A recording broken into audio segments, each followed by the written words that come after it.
méditer, de parler sur la guérison divine. Et pour cela, nous allons lire ensemble un texte que nous retrouvons dans les Actes des Apôtres, au chapitre 5 et au verset 12. Il sera question de guérison, mais aussi de miracles et de prodiges. Donc, Acte 5, verset 12. Beaucoup de miracles et de prodiges se faisaient au milieu du peuple par les mains des apôtres. Ils se tenaient tous ensemble au portique de Salomon, et aucun des autres n'osait se joindre à eux, mais le peuple les louait hautement. Le nombre de ceux qui croyaient au Seigneur, hommes et femmes, augmentait de plus en plus, de sorte qu'on apportait les malades dans les rues, et qu'on les plaçait sur des lits et des couchettes, afin que lorsque Pierre passerait, son ombre, au moins, en couvre quelques-uns. La multitude accourait aussi des villes voisines, à Jérusalem, amenant des malades et des gens tourmentés par des esprits impurs, et tous étaient guéris. Amen. J'ose croire que la guérison divine, c'est un sujet, un thème qui est dans l'histoire de l'Église, l'Église universelle bien sûr, a une place prépondérante, surtout dans le domaine de l'évangélisation. Je crois que quand on regarde même le mouvement de Pentecôte dans les années 30, même années 50, à partir de ces années en tout cas, vous avez vraiment le Seigneur qui a agi. Il y a vraiment eu des témoignages, on en lit encore des témoignages de guérison, de miracles. Preuve est que le Seigneur, lorsqu'il a décidé de visiter un pays ou même une région, il agit certainement, et je crois que c'est le moyen que le Seigneur utilise pour tout simplement attirer des âmes à lui. Je crois que c'est vraiment un moyen que le Seigneur permet pour que, eh bien, par la prière pour la guérison, on va le voir ensemble, par l'imposition des mains, par tous ces moyens spirituels que le Seigneur met à la disposition de l'Église, et bien que l'Église soit vraiment, se grandisse en nombre, parce qu'on le sait, parfois on n'a pas besoin de parler, quelqu'un qui est guéri par Jésus, naturellement, j'ai envie de dire, il va amener sa famille, il va amener ceux qu'il connaît à dire, ben voilà, oui, j'ai été malade, mais Jésus m'a guéri, et il devient vraiment, entre guillemets, je l'ai entendu récemment, un prospectus vivant, mais c'est vrai. Et la guérison divine, évidemment, n'est pas autre chose que la manifestation, finalement, de la puissance divine dans un corps. Et le Seigneur a mis sur mon cœur vraiment ce texte des Actes, parce que, on le voit, il y a quand même quelque chose d'extraordinaire qui se passe. L'Église est une Église naissante. Vous avez les apôtres qui sont toujours à Jérusalem, et puis vous avez ce texte qui nous montre que même l'ombre de l'apôtre Pierre était recherchée afin que les malades soient guéris. Est-ce qu'on peut simplement imaginer, nous, à notre époque,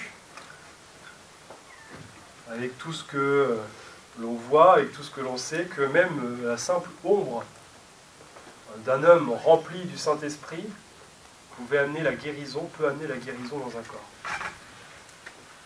Faut être honnête, je crois qu'aujourd'hui, si on entendait de telles choses, on commencerait peut-être à se poser quelques questions, à se dire, mais est-ce que ceux qui racontent ça ne sont pas un petit peu fous? Pourtant, frères et sœurs, c'est la vérité, c'est ce qui s'est passé à Jérusalem. Il y avait la manifestation de la puissance divine, du Saint-Esprit. Et pourquoi j'insiste sur le Saint-Esprit? Parce que cet extrait que nous avons lu, si on reprend évidemment les premiers versets du chapitre 5, vous avez ce moment où le péché d'Ananias et de Saphira est jugé par le Seigneur, et c'est finalement le moment où je crois que le Seigneur a voulu instaurer vraiment la crainte, le respect pour le Saint-Esprit. On le sait avec, quand on connaît notre Bible, mais Ananias et Saphira ont commis un péché, ils ont menti au Saint-Esprit, en faisant croire qu'ils avaient vendu à tel prix un champ, alors qu'en réalité c'était le double. Et on le sait, la parole de Dieu le montre.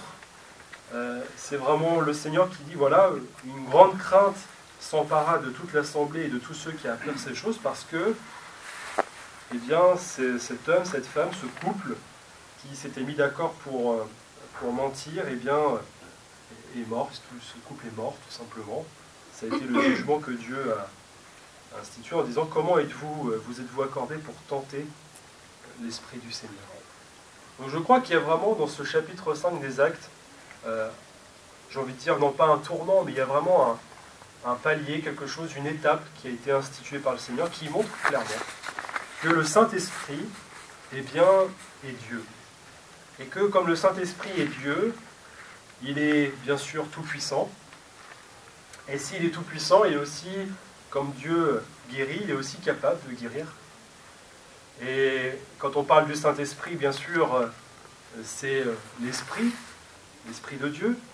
Quand on parle de guérison, on parle de corps, mais je crois qu'il faut aussi être vrai, et il faut aussi reconnaître que notre corps, il est fait aussi d'un esprit. Et j'ai eu à cœur de l'apporter ce matin aussi, mais la guérison divine n'est pas seulement une guérison du corps. La guérison divine, c'est aussi une guérison spirituelle de l'esprit, c'est-à-dire du cœur, de là où vous avez les sentiments, les émotions. Et puis, eh bien, l'être, c'est aussi l'âme, et Dieu peut guérir aussi une âme. Si vous avez été blessé dans votre âme, seul le Seigneur, par ses meurtrissures à la croix, peut vous guérir votre âme. Et donc vous avez cette complémentarité, où le Père désire évidemment que tous soient sauvés. Vous avez Jésus qui a accompli ce sacrifice, et vous avez le Saint-Esprit qui aujourd'hui maintenant bien, agit dans les corps, agit dans les cœurs, agit auprès des âmes pour que eh bien, la grâce du Seigneur soit vraiment le partage de tous et la paix de Dieu également. Voilà pourquoi il n'y a pas de hasard dans la parole de Dieu. Je crois vraiment que le Seigneur a voulu, par ça ici, par ces témoignages de guérison, de miracles, nous montrer que, eh bien, finalement, même aujourd'hui, en étant remplis du Saint-Esprit, nous sommes aussi capables d'apporter la guérison autour de nous. Bien sûr, le Seigneur nous a donné et le don de guérir, les dons d'opérer des miracles, ce sont des dons spirituels. Nous l'avons lu ensemble, là ce sont des miracles qui se produisent par le biais des apôtres, et vraiment quand nous essayons de comprendre, mais on ne peut pas comprendre, pourquoi le Seigneur utilise des hommes, des femmes pour pouvoir être ses instruments, c'est vraiment une grâce. C'est vraiment une grâce. De savoir que par les dons spirituels, par le Saint-Esprit, nous pouvons accomplir ce que même Jésus disait lui-même. Il dit, je fais des œuvres, mais vous ferez des œuvres encore plus excellentes, plus grandes encore. Je ne sais pas si on arrive à saisir vraiment, frères et sœurs, que on accomplit des œuvres encore plus grandes que ce que le Seigneur Jésus a pu accomplir lors de son ministère terrestre. Les disciples, les apôtres, ont pu voir comment le Seigneur Jésus agissait. Vous avez ces exemples dans la parole de Dieu, dans les évangiles, où Jésus va même prendre à part quelques-uns de ses disciples. Souvent c'était Pierre, Jean, Jacques, et il va les amener dans des situations où il va leur montrer comment est-ce que lui il agit, comment est-ce qu'il va guérir les âmes, comment est-ce qu'il va délivrer même les esprits des esprits impurs. Et je crois que vraiment les disciples, les apôtres ont été marqués par la manière avec laquelle le Seigneur Jésus pouvait agir. Et si on regarde comment est-ce que le Seigneur Jésus faisait, le Seigneur savait aussi parfaitement qu'il était observé et que c'était un exemple. Et on voit qu'il utilise plusieurs moyens finalement pour guérir les corps, pour guérir les hommes et les femmes. Bien sûr, il y a l'imposition des mains, mais le Seigneur Jésus a aussi guéri simplement sur sa parole. Il a montré qu'il était capable évidemment de guérir les corps, il était capable de sauver même, puisque si on repense à ce paralytique qui se retrouve au milieu de la foule, et Jésus dit, voilà, tes péchés te sont pardonnés, mais pour montrer à ces juifs, à ces pharisiens que, eh bien, il était là aussi pour sauver comme pour guérir. Le Seigneur savait très bien qu'il était observé.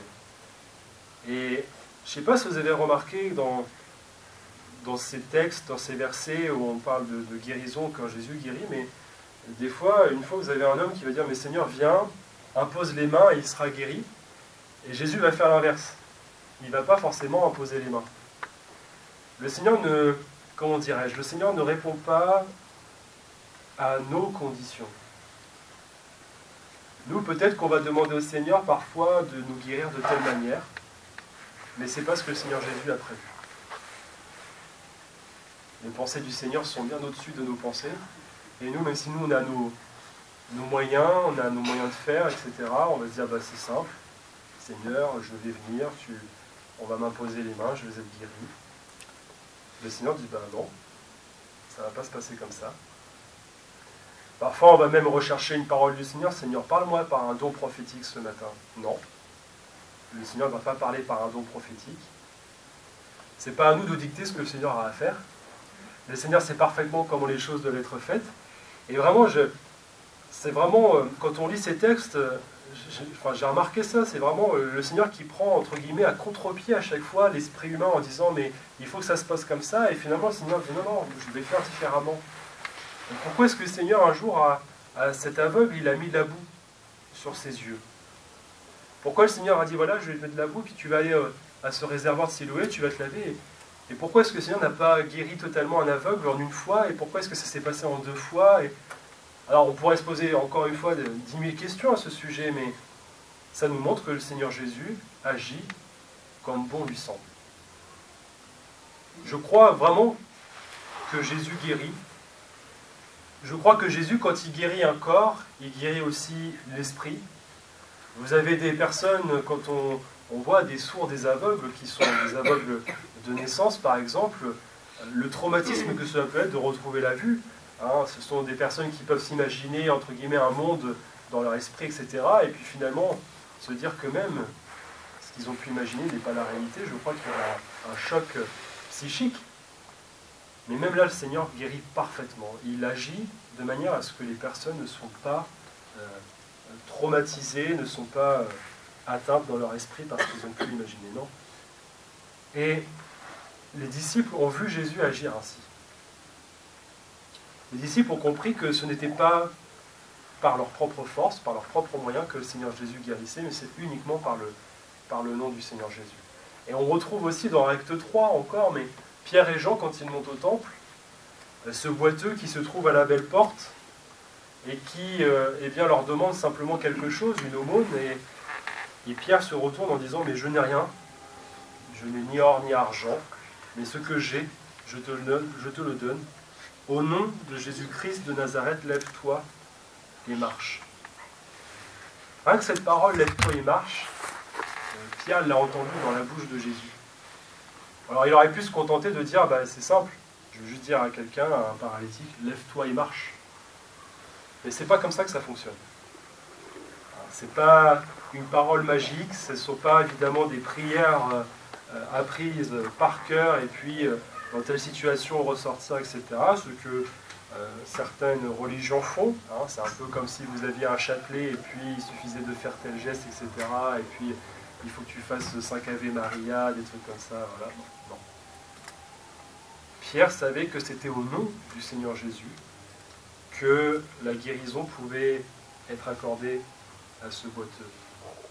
Et je me dis quand même aussi, on est au tout début du moment où le Seigneur est reparti au ciel, mais ce boiteux, les Juifs le connaissaient, les Juifs de Jérusalem, parce qu'après, quand il s'est présenté au milieu du temple, tous l'ont reconnu en disant, mais c'est celui qui était à la porte. Moi, je crois qu'il a dû, ce boiteux, il a dû voir quand même Jésus plusieurs fois. Comme Jésus se rendait au temple, il a certainement croisé le Seigneur Jésus plusieurs fois. Et pourquoi est-ce qu'il n'a pas été guéri à ce moment-là?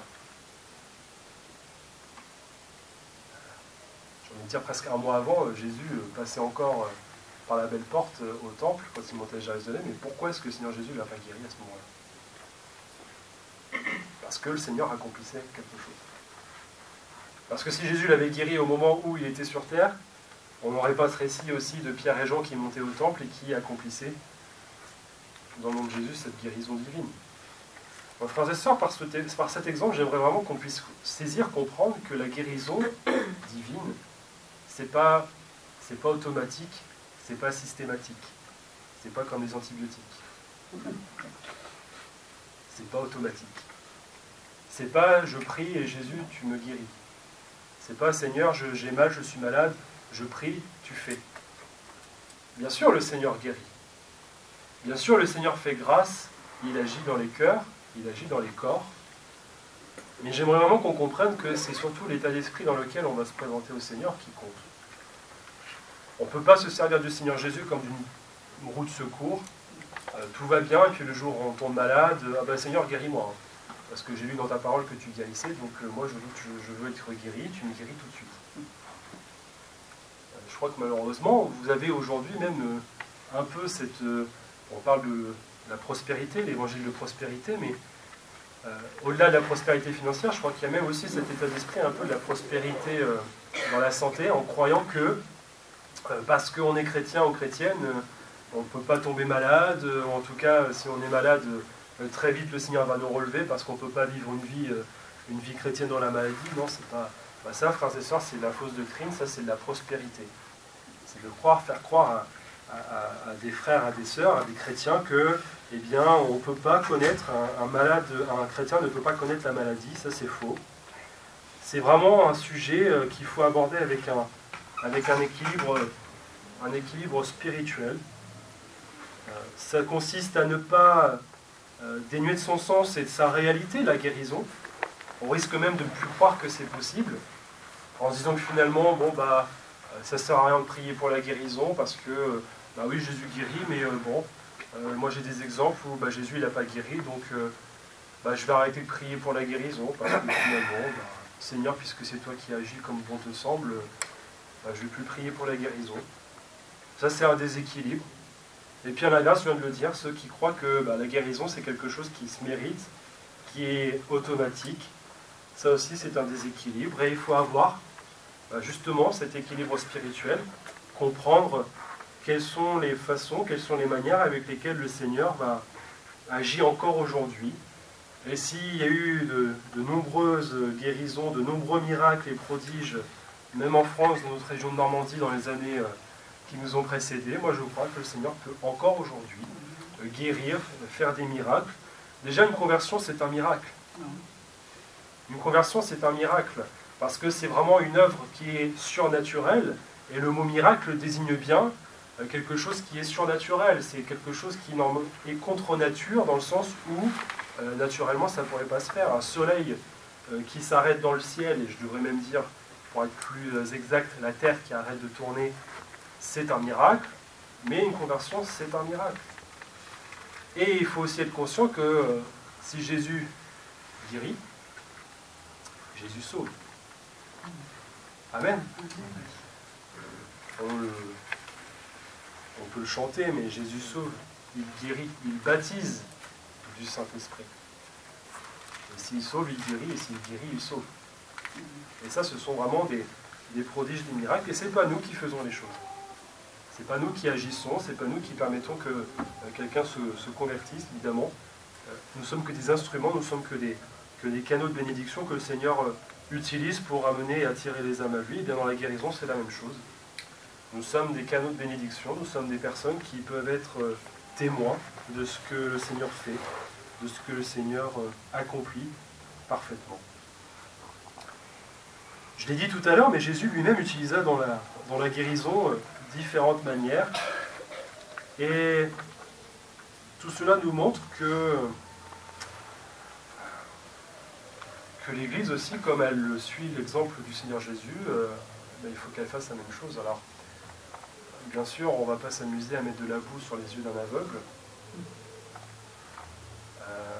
Sauf, il faut que je fasse attention à ce que je dis, parce que Sauf que ça peut arriver peut-être, je parlais de la foi, le don de la foi, c'est un don spirituel aussi, mais bon, je l'ai entendu, je ne l'ai pas vu, mais un pasteur qui va dire à une maman dont son enfant est malade, de dire mais tu reviens dans une semaine et ton enfant sera guéri. Bah, ça c'est une preuve de foi. Le don de la foi, une semaine après, cette maman revient avec son bébé, et effectivement son bébé est guéri, gloire à Dieu, mais ce pasteur il n'a pas prononcé cette parole parce que il fallait la prononcer à ce moment-là comme ça. C'est vraiment le Saint-Esprit qui a mis sur son cœur de prononcer ces mots. Et il faut que nous soyons nous-mêmes, frères et sœurs, vigilants à la manière avec laquelle nous pouvons dire les choses par rapport à une personne qui est atteinte dans son corps ou qui est atteinte dans son esprit. En tout cas, le Seigneur Jésus nous a montré et nous montre dans sa parole que une des pratiques que l'Église doit encore employer et utiliser, c'est l'imposition des mains. C'est bien une pratique que l'Église doit reproduire. Bien sûr, l'imposition des mains accompagnée de la prière. Il ne suffit pas de poser sa main sur la tête de quelqu'un, mais elle doit être accompagnée d'une prière de foi dans le nom du Seigneur Jésus. Et bon, vous le savez, mais bibliquement, l'imposition des mains, elle est bien présente, et même dès la loi, puisque le souverain sacrificateur devait poser sa main sur le front de la victime. C'est une pratique que Jésus reproduisait pour guérir, et c'est ainsi que nous retrouvons aussi dans le Nouveau Testament eh bien, ce verset dans Marc 16, verset 18. Je ne l'ai pas noté sur mes notes, mais je vais le reprendre rapidement, mais ce commandement même que le Seigneur Jésus donne en disant tout simplement que, en parlant de nous, ils saisiront des serpents, s'ils boivent quelques breuvages mortels, il ne leur fera point de mal, ils imposeront les mains aux malades, et les malades seront guéris. Donc c'est bien une pratique qui doit se retrouver dans l'Église, qui doit être pratiquée, ça, tout simplement. Seulement, nous sommes aussi dans un monde, là encore, avec des dérives. Et vous avez des dérives même dans ce domaine-là, où on fait croire aux gens, en posant les mains, en les faisant tomber, etc., que le Saint-Esprit est venu sur eux. Enfin bon, vous avez toutes sortes de choses qui sont folles, etc., qui ne sont pas du tout bibliques. Et il faut vraiment que nous aussi, en ayant connaissance de ce que la parole de Dieu nous dit, il faut avoir cet équilibre.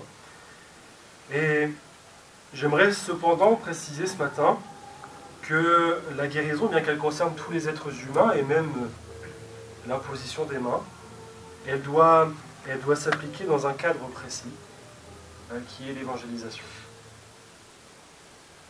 C'est vraiment quelque chose qui est lié à l'évangélisation, parce que on le voit dans la parole de Dieu, tous ces exemples où il y a eu l'imposition des mains, ça a été pour attirer des âmes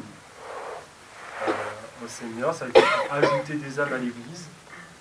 Et autant la guérison n'est pas source non plus de salut, parce que quelqu'un qui est guéri par le Seigneur, c'est pas systématique, il ne va pas se convertir. On a des exemples malheureusement de personnes, d'hommes, de femmes qui sont venus au Seigneur Jésus et puis qui ont demandé la guérison, mais on ne sait pas si elles sont restées auprès de lui ou si elles se sont détournées. On a malheureusement des témoignages même, je crois, dans nos propres familles de personnes ou dans nos églises qui ont été vraiment guéries miraculeusement et qui n'ont pas choisi de suivre Jésus. Mais le Seigneur, ça, même s'il le sait, ça ne change rien, il guérit. C'est pas parce que le Seigneur Jésus guérit qu'automatiquement il va convertir. Ça, il faut comprendre. Et ce serait vraiment, ce serait pas biblique de penser ça, de dire voilà, il suffit de vivre une expérience avec le Seigneur. Une expérience ne fait pas la conversion. Une expérience, si vous avez vécu une expérience avec le Seigneur, mais pas la conversion, il vous manque quelque chose. C'est un processus. L'expérience est peut-être un début, et peut-être un moyen que le Seigneur va utiliser pour démarrer ce processus de la conversion, mais ce n'est pas un aboutissement. Et donc, l'imposition des mains, elle est destinée, je crois, avant tout, aux inconvertis, parce que le Seigneur a laissé pour les chrétiens une autre pratique qui est l'onction d'huile. Bien sûr, le Seigneur n'est pas contre le fait qu'on prie pour la guérison, même entre chrétiens. On a raison les lundis soirs de prier pour la guérison de tel frère, telle sœur, mais il faut vraiment comprendre que déjà, si on veut que les choses soient faites correctement, il faut qu'elles se fassent selon ce que la parole de Dieu nous dit. Et l'imposition des mains aux chrétiens n'est pas la priorité, c'est l'onction d'huile. L'imposition des mains, c'est vraiment destiné avant tout, comme je l'ai dit au tout début de mes propos, de la manifestation de la puissance divine. Et je crois que le Seigneur, c'est un moyen qu'il utilise pour montrer à une âme qu'il est capable de se manifester dans un corps. Et on parle du corps, mais il faut aussi parler de l'esprit. Il faut aussi parler de l'esprit parce que ne faut pas oublier que nous sommes un être qui est fait d'un corps, d'une âme et d'un esprit. Alors, bien sûr, c'est l'apôtre Jacques, dans son épître, qui nous parle de cette onction d'huile, et on va le lire ensemble pour remettre ce texte. Bon, vous les connaissez, mais on l'est à l'esprit. Jacques chapitre 5, verset 13.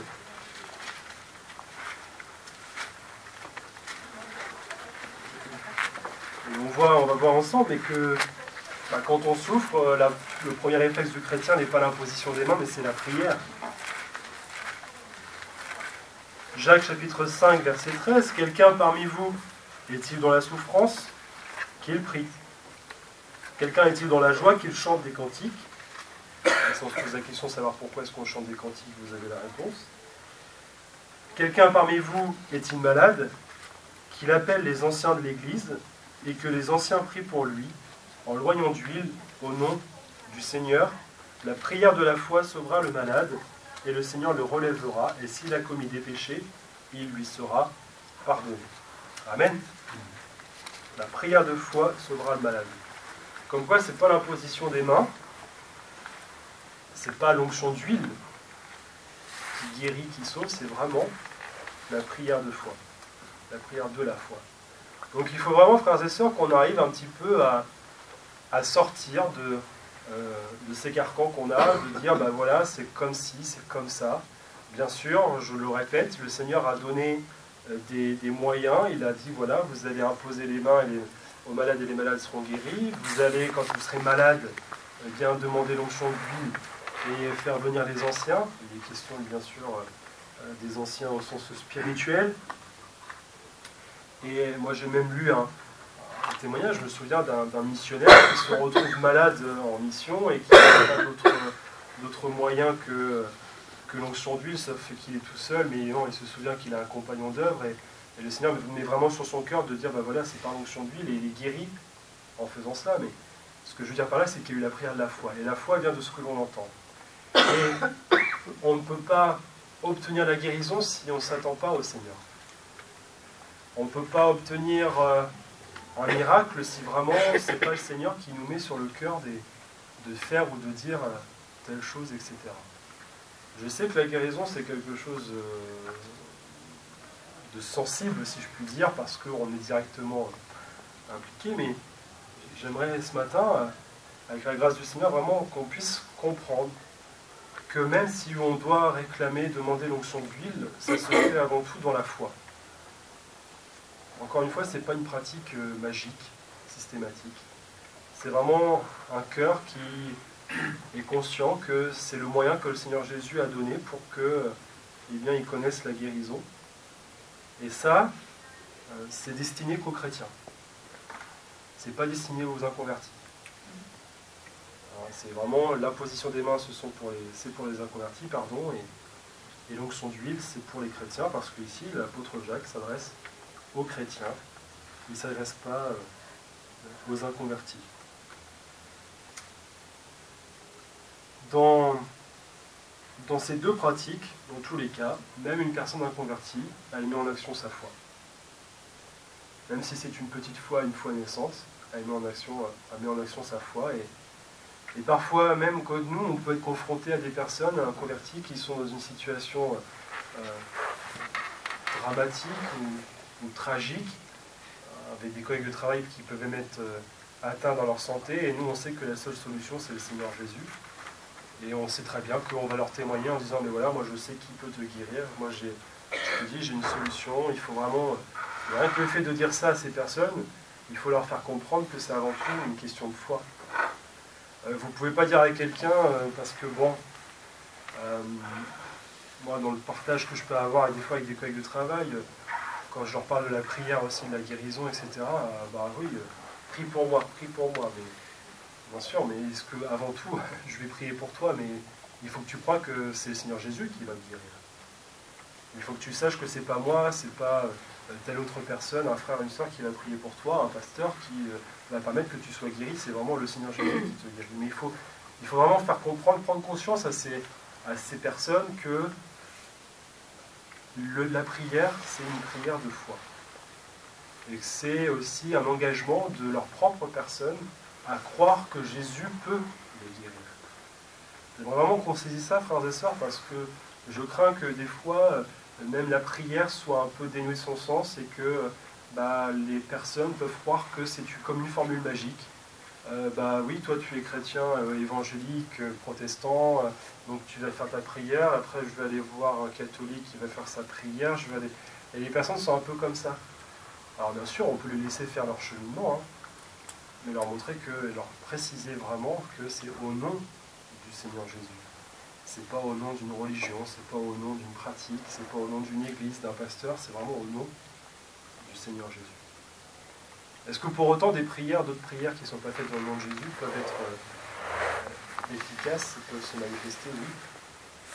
Le diable fait aussi son jeu, il est capable aussi de faire croire à des personnes qu'il guérit. Moi, je vois encore une fois dans le cadre de mon travail des personnes, les magnétiseurs, les guérisseurs, tout ça, ce sont des personnes qui ne font pas les œuvres de Dieu, mais qui font bien les œuvres du diable.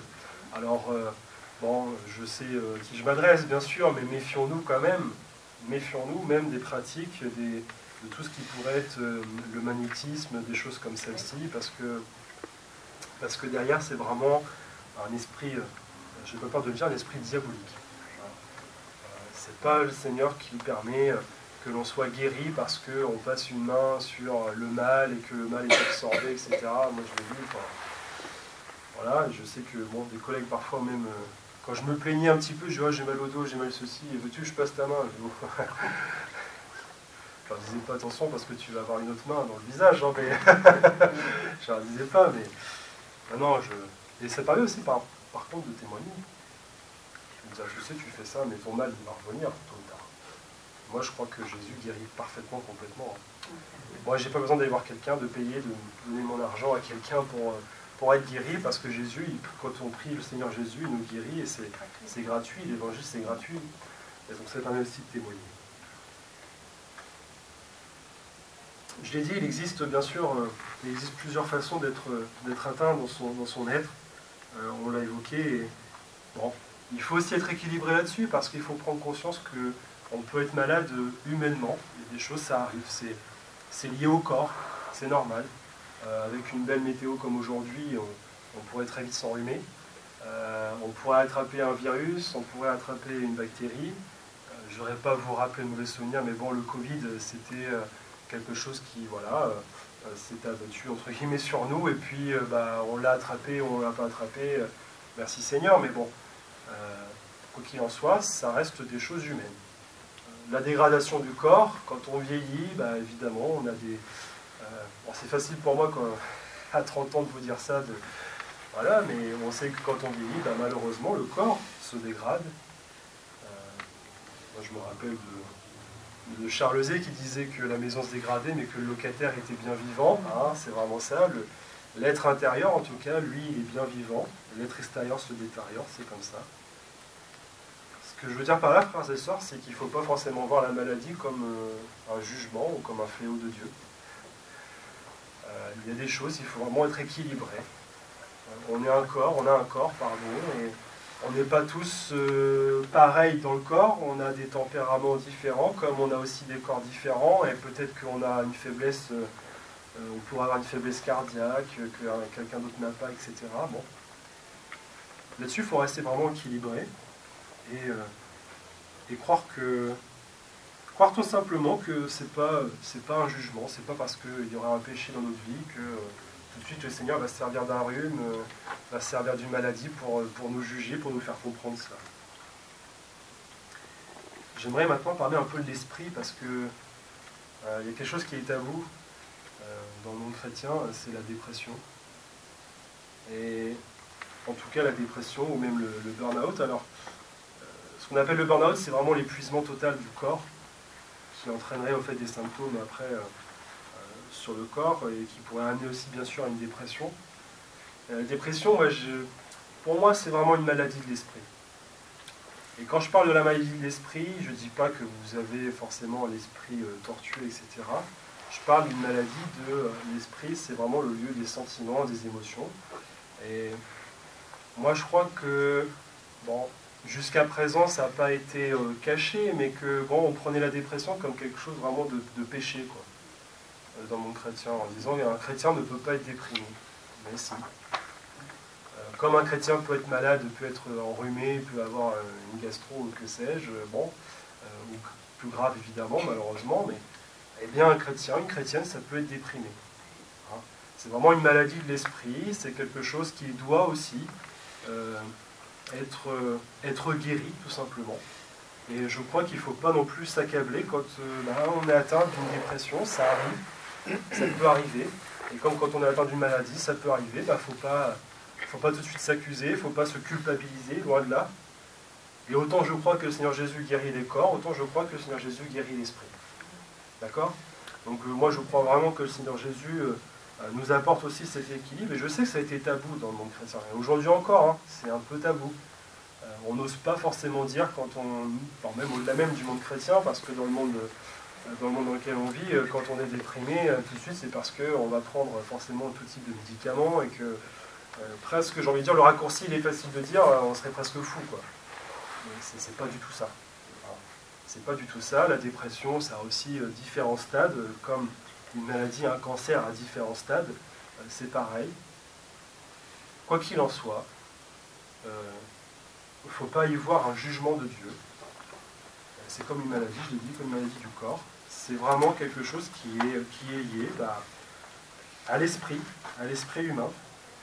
Il y a des circonstances qui peuvent nous amener à retrouver cet état d'esprit un peu de dépression. Je l'ai dit tout à l'heure, le burn-out, hein, quand on travaille beaucoup, je veux dire, c'est pas bon non plus. Hein, le corps n'est pas fait pour travailler jusqu'à l'épuisement. Le Seigneur nous dit il y a un temps pour tout, il y a un temps aussi où il faut se reposer. Il y a un temps où il faut savoir lâcher. Moi, dans mon travail, on appelle le droit à la déconnexion. Il y a un moment où on a le droit de couper son PC, de couper son portable, de ne plus avoir aucun lien avec le travail, et c'est même encouragé. Donc ça montre bien que même dans le monde, on sait que le travail, les activités, ça peut avoir une place trop prépondérante dans notre vie, et ça peut nous amener finalement dans un état d'esprit dépressif ou un épuisement.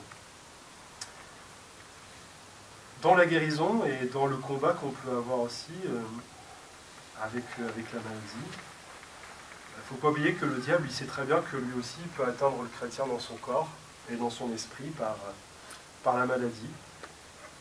Ça peut être un moyen pour lui de nous freiner dans notre foi, dans notre communion avec le Seigneur. Quand on est malade, on aura peut-être tendance à moins prier parce qu'on n'est pas en état de prier, à moins lire sa Bible, etc. Alors, après, il y a différentes maladies, bien sûr, je ne dis pas que c'est systématique, mais bon, je crois que quand vous souffrez 24 heures sur 24, quand vous avez mal à la tête, quand vous avez tout type de maladies, etc., je crois que bon, c'est normal, c'est pas naturel, on ne va pas forcément prendre le temps de se poser, de lire sa Bible pendant des heures et des heures, de méditer, non. Alors autant le Seigneur sait, le diable sait aussi, c'est un moyen pour lui de pouvoir un peu nous titiller, de mettre à mal notre foi. Et vous savez, des fois on peut même être malade et puis se retrouver dans un combat spirituel. Non pas qui nous concerne, mais moi j'aimerais prendre l'exemple de Job pour cela. Job, il a été malade parce qu'il y avait un combat entre Dieu et le diable. Et Job, il a connu un ulcère malin, il a connu la perte de sa famille, de ses biens, etc. Non pas parce que il a commis le péché, loin de là, mais parce qu'il s'est retrouvé au cœur d'un combat entre Dieu et le diable. Mais par contre, ce que j'aimerais dire ce matin, c'est que le Seigneur Jésus, Dieu avait pleinement confiance en Job. Parce que s'il a permis que le diable l'atteigne, il savait très bien que Job n'allait pas lui être infidèle. Et moi je crois que si le Seigneur permet parfois que nous soyons atteints dans une maladie, ou atteints dans notre corps, ou même dans notre esprit, qui permet au diable certaines choses, il sait aussi lui donner les limites, et il sait aussi que s'il lui permet ça, c'est parce qu'on va être capable, par sa grâce, de lui rester fidèle. Et ça, il faut vraiment, je sais que ça, c'est très compliqué, très dur à comprendre, à saisir, mais il nous arrive parfois des situations qui, sans pour autant les expliquer, nous demandent simplement de rester fidèles au Seigneur, de rester attaché à lui, de lui faire confiance. C'était l'occasion pour Job de se rendre compte que sa femme, finalement, n'était peut-être pas si fidèle au Seigneur, parce qu'elle lui a dit à un moment, mais renie ton Dieu, regarde ce qui t'arrive. Job, il a dit non, je ne vais pas renier mon Dieu. Enfin, le Seigneur, l'Éternel a donné, l'Éternel a repris, etc. Donc, Job a vraiment été intègre et droit devant Dieu. Et même s'il a souffert, même si à un moment il n'en pouvait plus, il disait, mais Seigneur, pourquoi je suis né même? Si c'est pour souffrir comme ça ne sert à rien. Et bien finalement, le Seigneur lui a fait grâce à la fin. Donc il faut vraiment, frères et sœurs, que l'on saisisse que parfois, il y a des situations, le Seigneur ne va pas forcément expliquer pourquoi on passe par de telles situations dans le cadre de la maladie. Mais il y a des combats spirituels.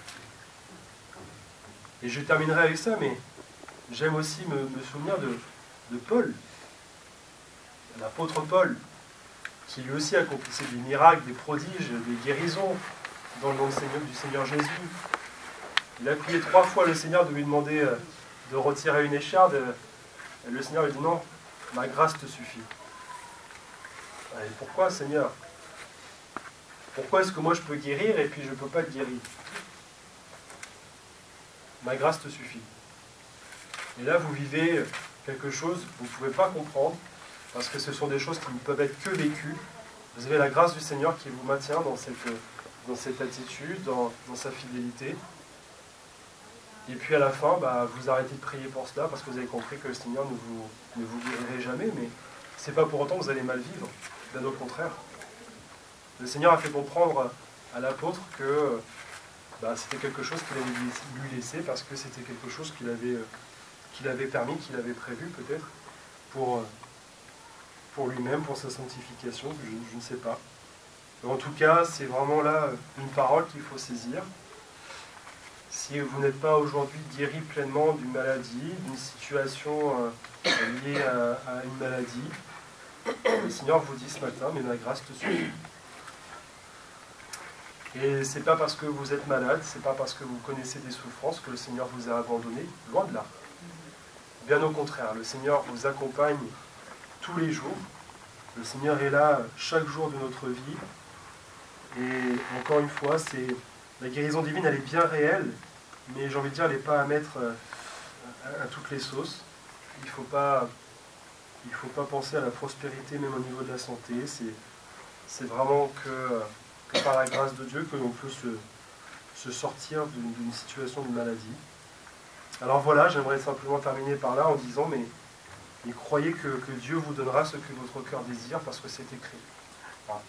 C'est écrit dans la parole de Dieu, et ne vous attendez pas à un homme, mais attendez-vous à Dieu. Et que vraiment le Seigneur, frères et sœurs, vous bénisse pleinement. Je crois que le Seigneur peut aussi guérir dans une prédication. Pas besoin forcément d'imposer les mains, même de prier. Le Saint-Esprit est là, le Seigneur est là, et il y a eu de ces témoignages où bien des personnes étaient malades, sont venues à une réunion, n'ont pas forcément demandé la guérison, mais ont reçu la guérison simplement en étant dans la présence de Dieu. C'est comme ça que le Seigneur agit, parce que notre Dieu est tout-puissant. Amen. Que le Seigneur vous bénisse, frères et sœurs, on va rendre grâce à Dieu.